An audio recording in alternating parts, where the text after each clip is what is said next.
Hi, everybody. This is Hondo Carpenter from Sports Illustrated's Fan Nation Las Vegas Raiders Insider Podcast. I appreciate you joining us today for this podcast. We have a lot to discuss, a lot that I want to disseminate and get to you.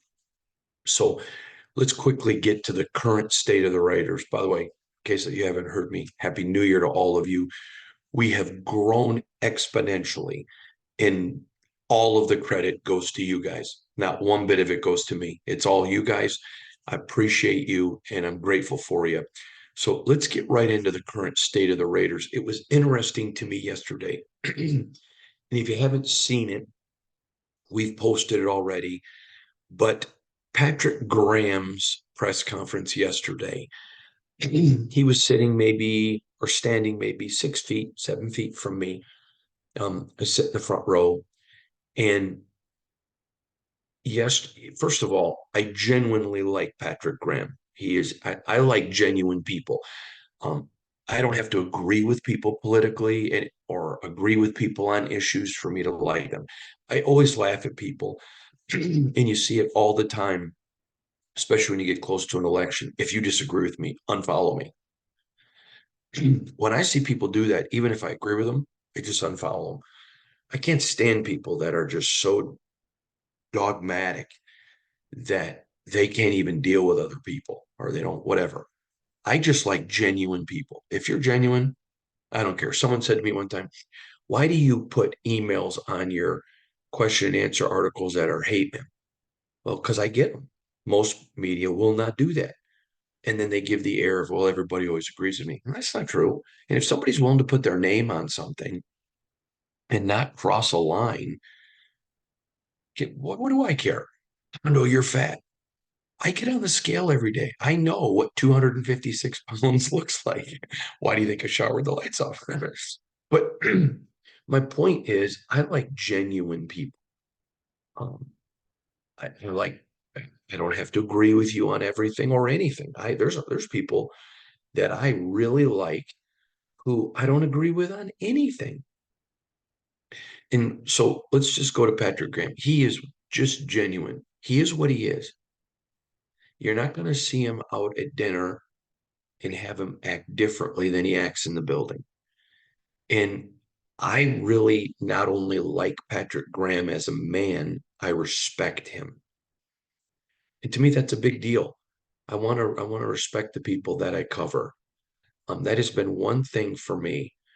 Um, not the whole season, but most of the season, and it is the case right now. There is nobody in this team or organization that I don't like. And I like that. I like people like that. If somebody's one way to your face and different behind your back, I like those people.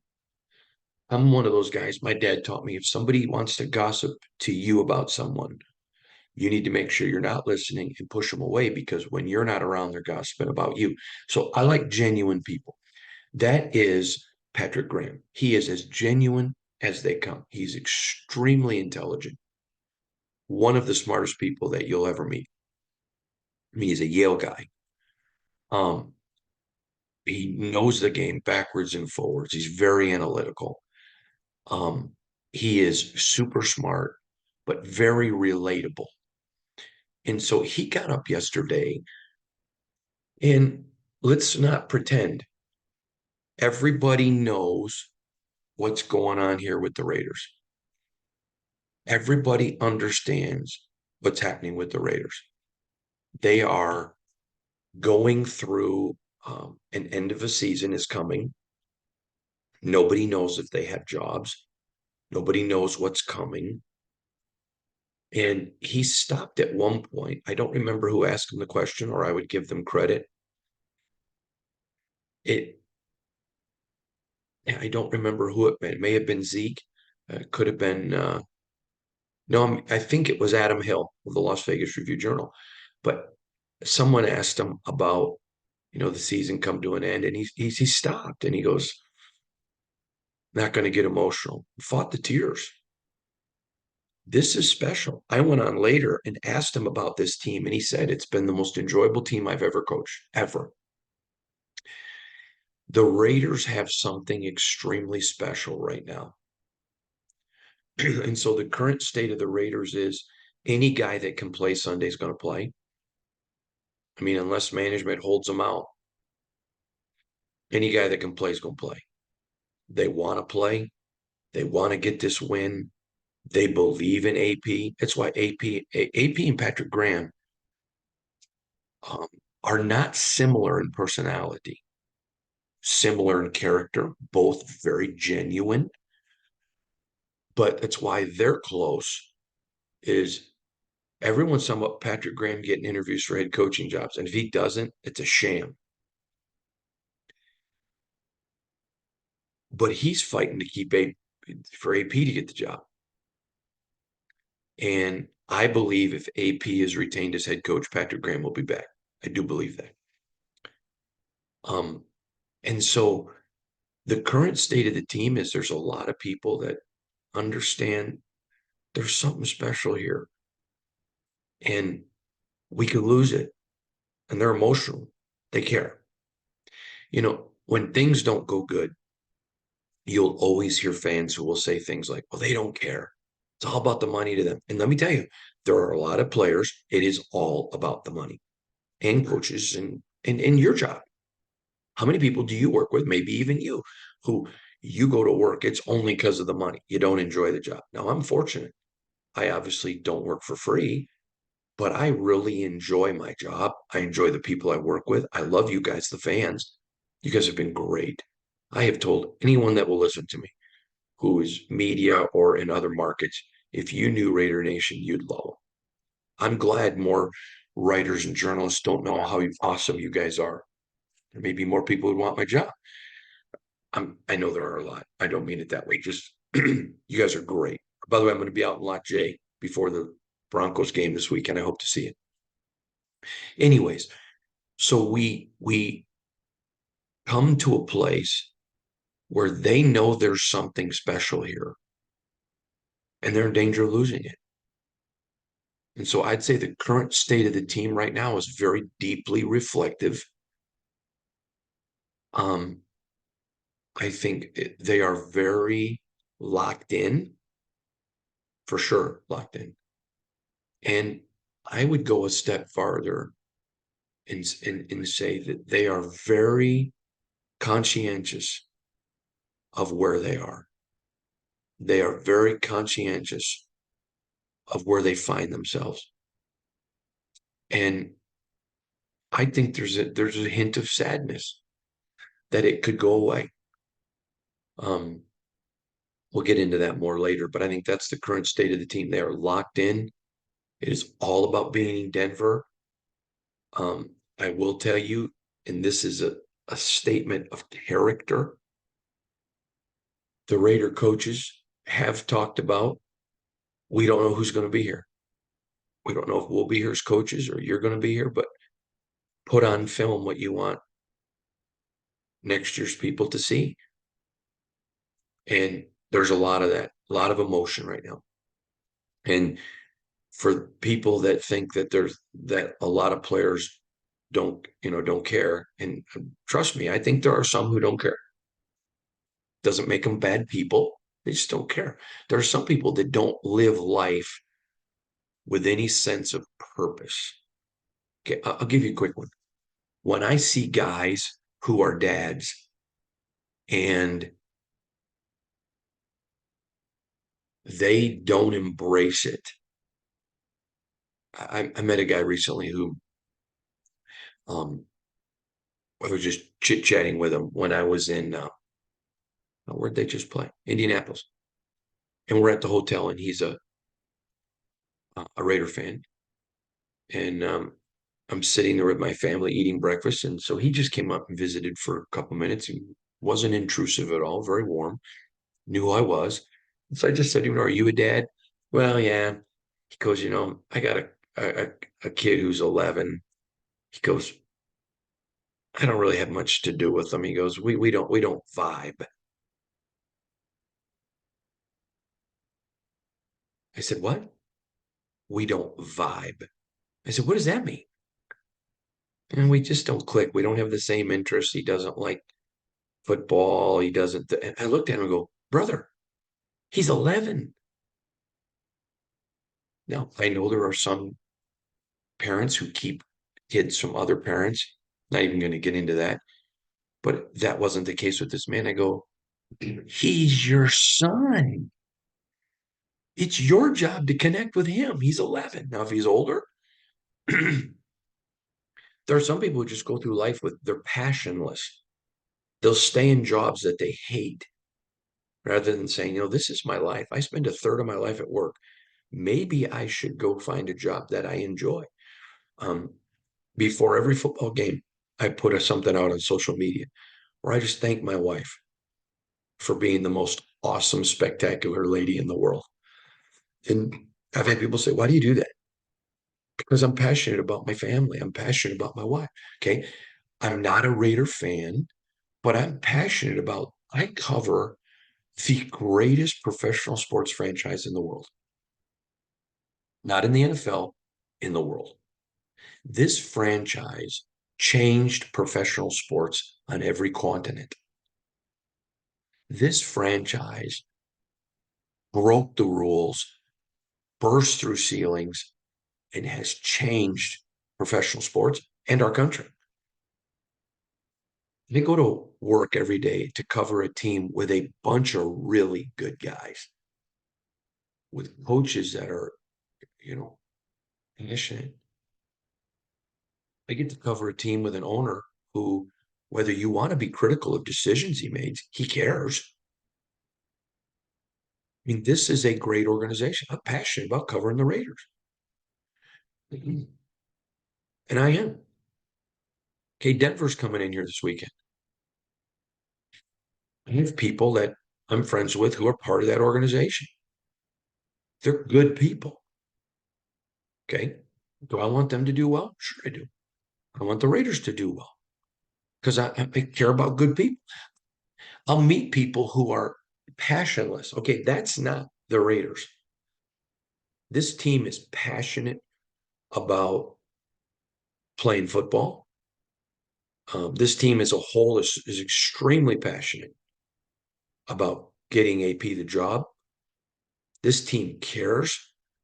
And the current state of this team is they care, they're locked in, and I think that they completely understand where they're at. They're headed towards indecision. Nobody wants indecision. Can you imagine if you're a guy whose contract runs out this year and you're playing well, but okay, what if they hire a different regime and that regime doesn't want me? Okay, what if you're sitting here and you're a veteran who's under contract thinking, okay, what if the new regime comes in and it's not AP, so it's going to be a rebuild? Where do I get traded? Do I get cut? So there's a lot of that going through people's minds right now. And I would tell you that the current state of the team is that they're reflective. Um, and I think that they are united, 100% united. I don't think there's any disunity on this team. And I think they're locked in. And I think that's an interesting place where they're at. Okay, the next thing I want to talk about is coaching. Um, this is a three-horse race. I don't believe there are any other candidates involved. I think AP and Jim Harbaugh are right there. The hiring of Jim Harbaugh, hiring Don Yee is a very big deal. He's Tom Brady's agent. Heretofore, Harbaugh has not operated with one. In NFL,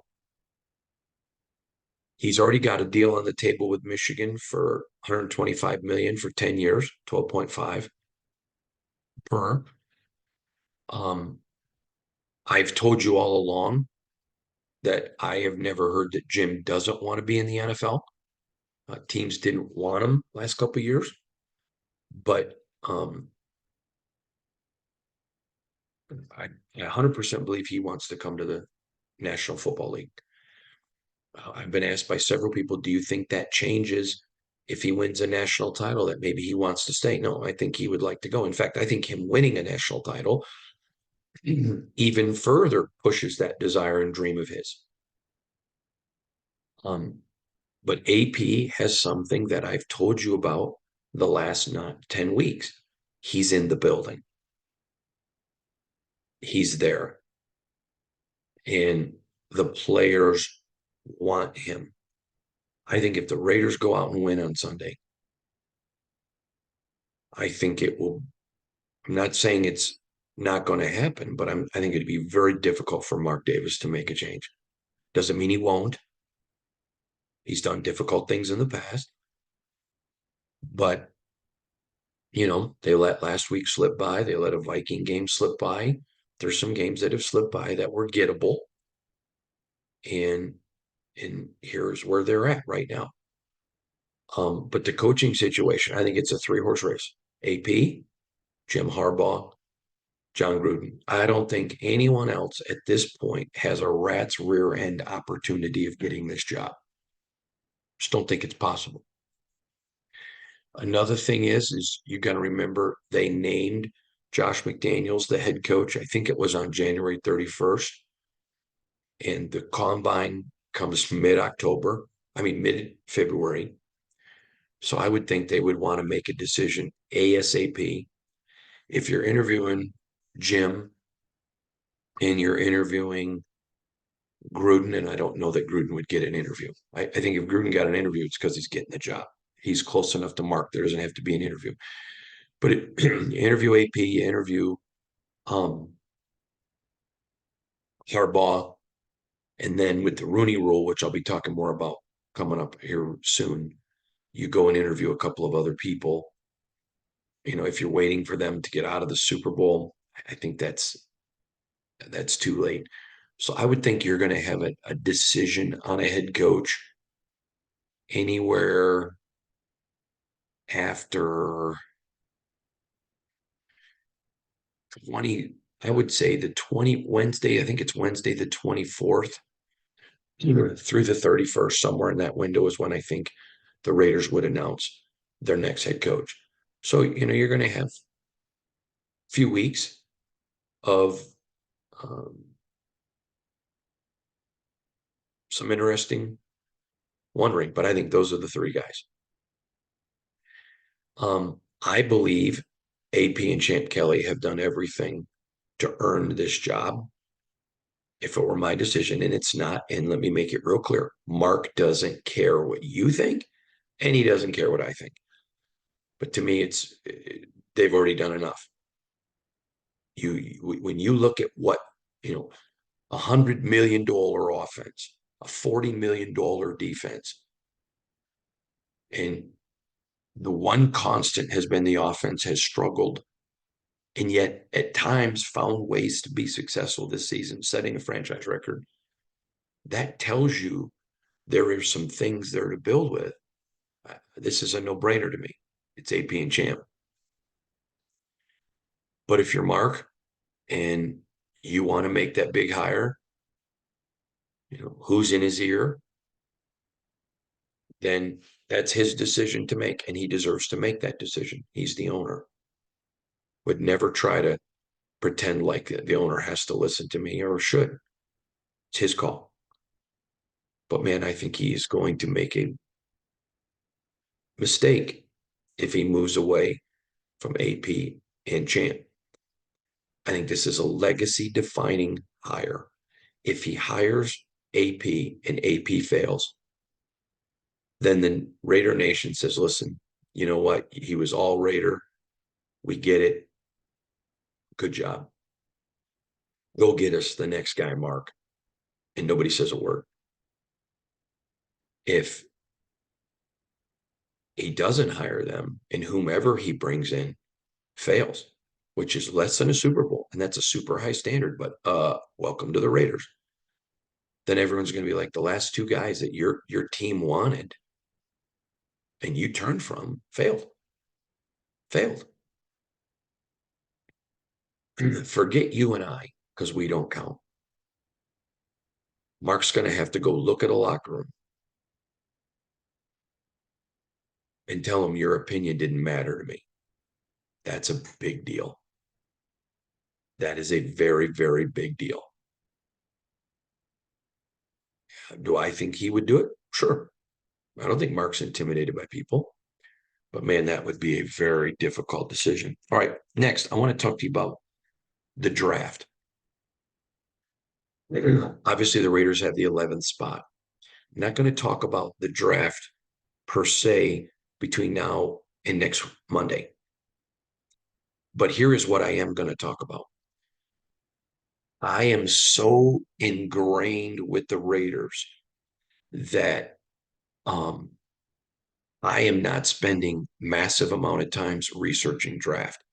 Now, after Monday, I will, and I'll be bringing on a bunch of guests on this podcast who are draft experts. We're going to be bringing on a guy who has a service where he rates quarterbacks and then disseminates his scouting reports um, to NFL teams. He's a Super Bowl winning quarterback, played in the league for a dozen years. He's going to join us, and we're literally going to go over every draft eligible quarterback, every single one. That's probably going to be a couple of podcasts, but we're going to go over every single one. We're going to bring experts on and talk about offensive linemen, interior offensive linemen, interior defensive linemen. In fact, I heard yesterday that there's really only one interior defensive lineman that a particular scout has, and a very successful scout has with a first round grade. Um, so we're going to dig into all of that. I put a Instagram out yesterday with a picture of Michael Penix. What would you think of this guy in the draft? Now, I need to explain a couple of things. That wasn't me saying yay or nay on him. I know because I covered the Big Ten before I came here 4 years ago. Um, I know that he had a ton of injury issues at Indiana, and that scared teams. I also know when he's not injured, he plays at a very high level with a cannon of an arm. I don't know what the current thinking is right now. So I'm being um, trying to be transparent with you because I had several people send me messages. Hey, what do you think of this guy? What do you think of that guy? My opinion is only peripheral because I watch college football very limited because I'm so ingrained with Raiders and traveling and all of that. So as soon as the season's over, we're going to begin bringing on experts. Now, there are several things that I do to bring you information. You may remember I brought a coach on who was with Alex Leatherwood at Alabama and did an interview with him and talked about Alex Leatherwood. To the best of my knowledge, I was the only one talking about Alex Leatherwood in the first round for the Raiders. And it wasn't because I thought he was there. It was because what I was hearing from scouts, other team scouts, guys I have lengthy, long time friendships with. Throughout the year, a couple of times when people have asked me in my Q&A article, if you had to pick today who the Raiders pick, well, we don't know where they pick, but here are some guys I know that are getting a ton of attention. All right, so let me give you an example. I have a good idea, not fully, but I have a very good idea of who the Raiders have been watching closely and um, what positions they've been watching closely. Okay, so let's say that Mark Davis decides to blow it up. He doesn't keep Champ. He doesn't keep AP. He brings in his own scouting people. Okay, now all of a sudden it completely changes where the Raiders go. What if they run a different system? So getting into all of that right now is not really the most conducive of our time and nor is valuable for you because I want to give you the best information possible. So as soon as the season ends for the Raiders, we'll begin looking at that. But I'm going to begin, and I've already started putting some feelers out because of all the bowl games and talking to some scouts. We have pro days coming up. I may go to a couple pro days, but we know now kind of what is going on. And we have to see what direction Mark Davis takes the franchise because I want to give you the very best information available. So I'm just letting you know, well, we haven't got into all of that. Okay. If AP gets the job with Champ, we're going to see Aiden O'Connell return, then the decision has to make, do they go get a veteran? Do they go get another rookie, let him compete with Aiden? I think Aiden has made some humongous strides this year. I don't believe that anyone who is being fair can look at Aiden O'Connell and say we 100% know he's not a QB1. Nor do I think anyone can look at Aiden O'Connell and say, oh, without a doubt, he's a QB1. His progress, his protecting of the football has been exponentially better. We know he's got a cannon of an arm. We know that he has gotten better. I think some of it he's hurt by personnel around him. Some of it he's hurt by coaching. And some of it he's hurt because he's a rookie. And some of it I think hurts him. For example, he's not a guy that's going to use his legs. No, it's been proven in the NFL you don't have to be Patrick Mahomes with your legs. It's also been proven that it is an advantage to be that. So if AP is here and Champ is here, we expect Aiden to return. Okay. If a new regime comes in, you never know. Maybe they go draft a rookie and a veteran, bring a veteran in to lead while the rookie develops. Or maybe they come in and say, hey, we're rebuilding. Let's throw the rookie in there right away. Okay. Maybe the Raiders make the decision. If they keep AP and Champ, all right, we're not sure about Aiden. Let's go get a rookie, let him compete. Or let's go get a veteran on a team-friendly deal for 2 years and let the two, the rookie and Aiden battle it out. But we just don't know all that. There's going to be clarity. And so I'm trying to be as transparent with you as I can of where I am in providing you information. So I would expect relatively soon after the Raiders season ends that we'll be doing the podcast looking at all the quarterbacks because the Raiders are going to be adding quarterbacks next year. We'll discuss all of that. We're going to look at interior linemen, exterior, I'm talking about outside tackles. We're going to look at defensive linemen. We're going to look at a lot. Okay, the emergence of Malcolm Koonce maybe changes that priority a little bit. I think the Raiders have to invest into the offensive line. And I think there's some good ones there. Look, Greg Van Roten has been tremendous. Okay, he's also older. Okay, so you got to look at that. But there are spots on this offensive line where they can upgrade and bring some competition and some better depth. Okay, you just don't know who the coach is, what they want. Okay, if Gruden got the job, I think Aiden would stick around. He's a Gruden type of guy, but you never know. And so as things begin to take clarity with the franchise's direction, I'm going to be able to provide you more information. Then I'll start learning from scouts. Okay, who are the new people looking at? Who do the new people? Who are their people watching? And we'll be able to give you a ton of great information, just like we did last year. But I had several people yesterday wanting to know what I thought or draft or whatever. And I felt like you deserved me to address it and tell you where we are with the draft. This week, we're all in on the Raiders for the end of the season. And then Monday, we'll be in on it. And then we'll start looking towards the new direction and then the draft. And then last, I want to talk about free agents.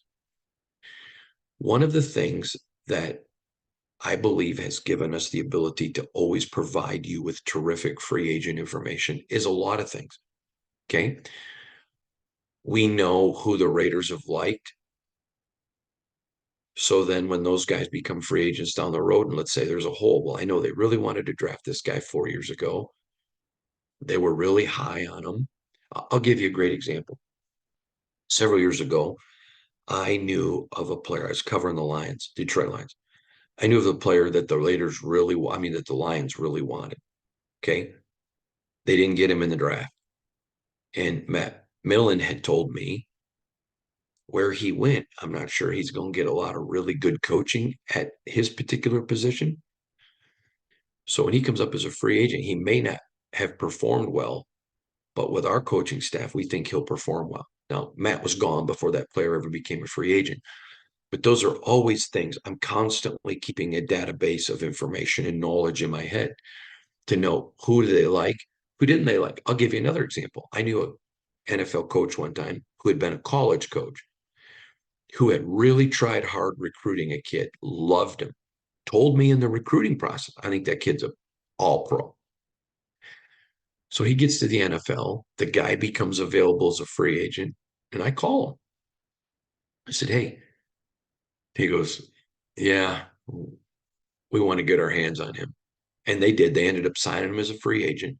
And the guy ended up being a 3-year starter. 4 years, no, 3-year starter, 3-year starter.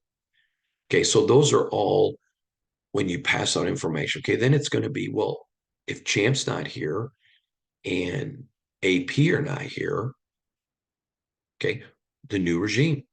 Who are some guys that they like? What are some certain intangibles they like? I'll give you another one. I knew an NFL head coach one time who had size and weight for each position. If you weren't that size and weight, no matter how good you were, he wasn't going to sign you.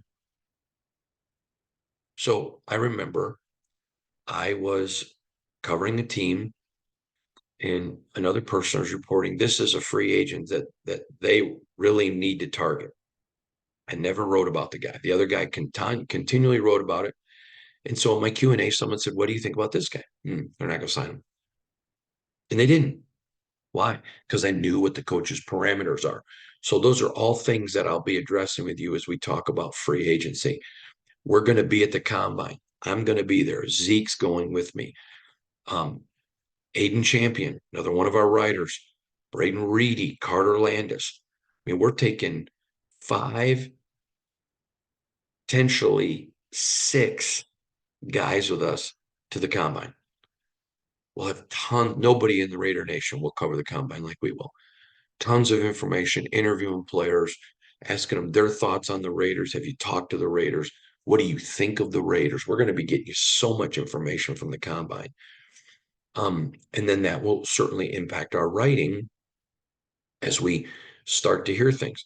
You also know that we like to write for you daily scouting reports on players that we know the Raiders have interest in. And that's why last year, every draft pick we had previewed. And I believe that's been the case. I know it's been the case for 2 and I think 3 years in a row. Every draft pick, every single one, we'd previewed for you. So that's important. And that's kind of how our coverage will continue to grow. But we're going to be expanding podcasts, bringing coaches on, bringing some players on, letting you get to know them a little bit. We're going to be doing a lot of stuff that really gives you the reach and the direction of the franchise, the reach and the direction, and covering every single second of you. So I wanted today to just fill you in of where we're at. What's the current state of the team? What are my thoughts on the draft? What are my thoughts on free agency?